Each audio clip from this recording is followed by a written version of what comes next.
Yesu anaponya bila sindano. Yesu anaponya bila kidonge. Yesu anaponya bila mitishamba. Ukija kwa Yesu utaenda kuwa mzima. Ukija kwa Yesu utaenda kukutoa mizigo. Wenda ikawa mizigo imekutawala. Kila unapouza biashara na iendi. Wenda ikawa biashara yako haitoke. Wenda ikawa watoto waendelee wakisoma na shahada ya 7 wakisoma wanaferi. Wenda ikawa hata wewe uko mahali hapa, lakini unaona maisha yasonge kwa sababu unamtegemea mwanadamu. Lakini ngoja nikwambie, ukiamuru moyoni mwako ukasema ni wewe niende kwa Yesu, biashara yako itainuka.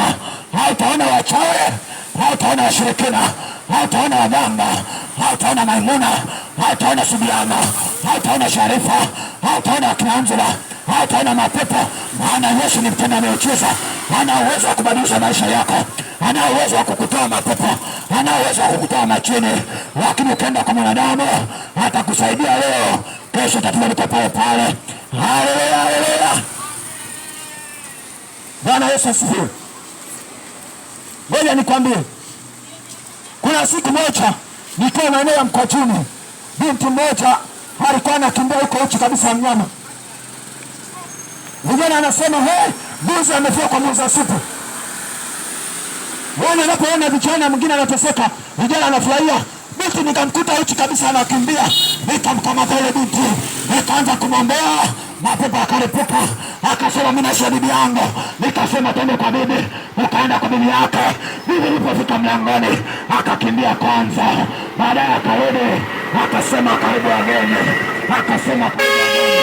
Nikasema nimekuja bibi, lakini bibi una shida.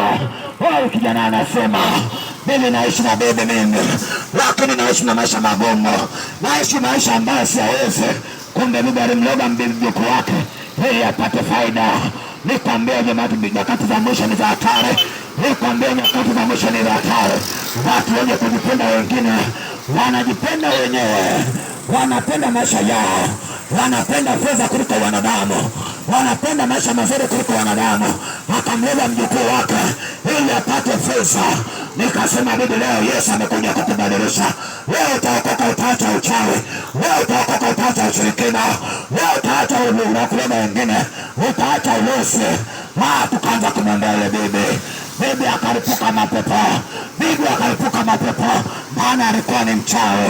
Wajukuu wake wote ni machizi, wamewapeleka huko hospitalini kwa machizi. Wakirudi wanasema ni machizi. Kumbe kuna watu wanachezea watoto wa watu. Kuna watu wanaweza wengine wanafanikiwe. Kuna watu wanaweza wengine wanafanikiwe. Ngoja nikwambie, hayo unayoyafanya hayana msamaha. Hayo unayoyafanya hauwezi kusamehewa.